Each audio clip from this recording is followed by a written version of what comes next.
So in this video, I'm going to do something that I've never done before, which is we're going to go online and then check what are the questions that people have related to HDB or BTO. And then let's go through some of the comments and then I'll give you my take as well at the end. So this question is posted on Reddit. So apparently their ex canceled their BTO after cheating. Is there any way to recover my 10% down payment of CPF? So let me just read the question for you. Hi everyone, I would like to seek some advice regarding BTO cancellation and CPF refunds. My ex-partner, 31 male, and I were together for 4 years and had already signed the agreement for lease for our BTO, and we paid the 10% down payment using CPF. He later broke up with me saying that he wanted freedom, and then shortly after I found out that he had been cheating on me with his colleague, 26 years old female, who also had a boyfriend at the time, and they themselves also had a BTO together. After the breakup, he initiated the cancellation of our BTO and informed HDB that we were facing financial difficulties and requested a waiver or a refund. However, HDB rejected the request as it was clear that we were not facing financial difficulties. He has since married that female. I would like to ask if there is any way for me to recover the CPF used for the 10% down payment after the BTO has been cancelled. Has anyone experienced something similar before? Any advice would be greatly appreciated. I mean, definitely a hard story, but unfortunately happens to quite a lot of people in Singapore. Before I give you my take, let's go through the comment section first. Let's see what people on Reddit say about this.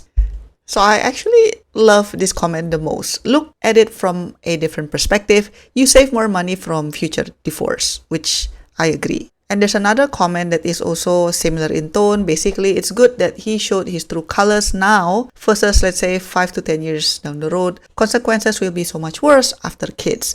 I do agree because divorce is beyond just painful, right? It's also expensive because, as you can imagine, hiring lawyers is expensive. And then after that, you need to think about dividing assets and then selling the house, and then of course when you already have kids, that's even worse, and then not to mention the amount of time that you will lose. If I speak in a tough love manner, if the guy is a jerk, you might as well know early in advance rather than, wait until it's way too late. Some other Redditor suggested that she should try to get some compensation from him because he cheated.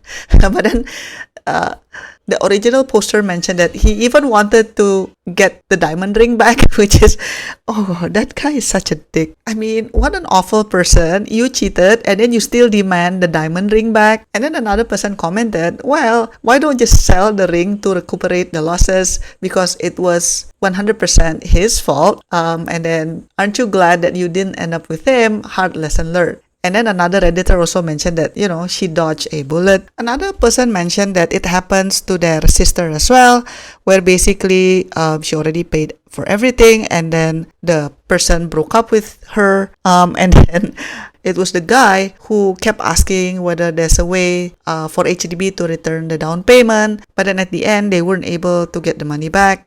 But there's another Redditor who mentioned that, well, it's impossible to get the money back unless your partner passed away, then you can appeal to get it back.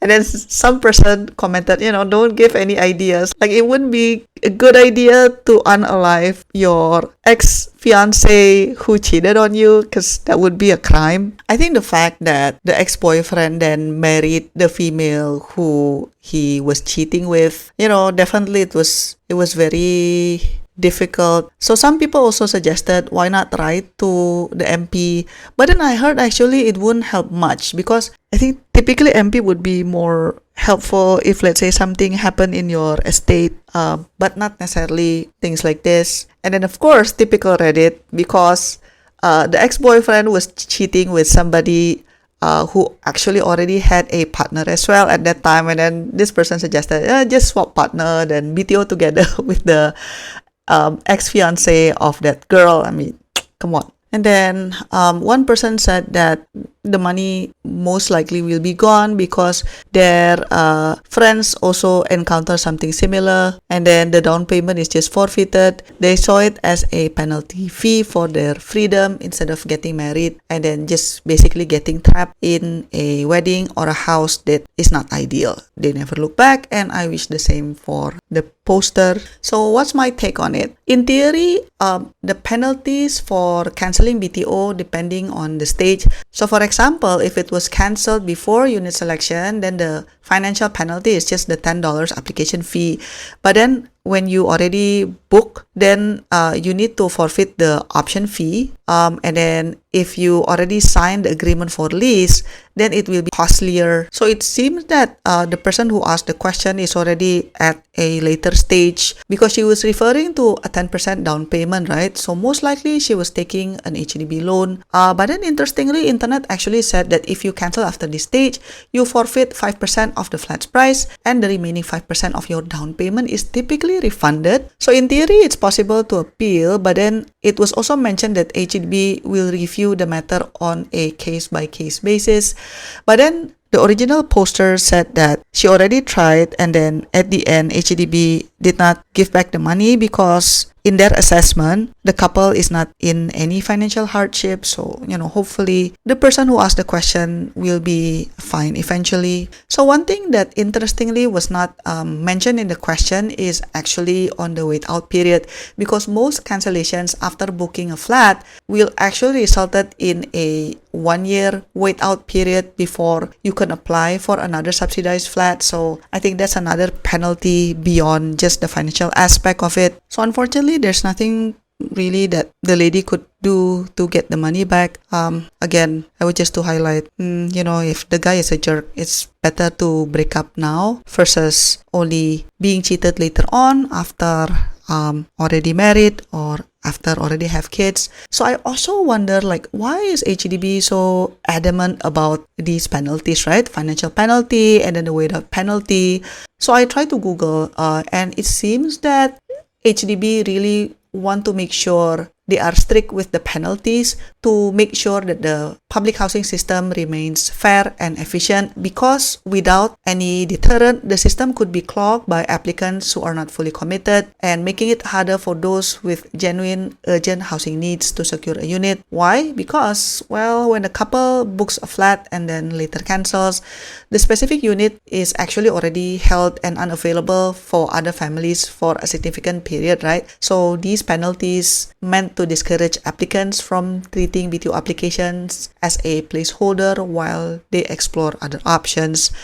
But nevertheless, I hope the original poster is going to find their happiness elsewhere with someone else, and then hopefully they can make back the money that was already lost. But what do you think? Let me know in the comment section down below. What would you do if you are in a similar situation? Will you sell the ring? Will you sue the guy that cheated on you, or what? Let me know in the comment section down below. And let me know as well if you want me to discuss more questions from Hardware Zone or maybe from Reddit again. Let me know in the comment section down below. Thank you so much for watching, and I'll see you in my next video. Bye bye. To support my work, you can give a one-time tip by pressing the thanks button, pick the amount that you want, and click buy and send. Or you can also press the join button for exclusive contents and monthly membership. Your support means a lot to keep us independent. Thanks for watching, and I'll see you in my next video. Bye bye.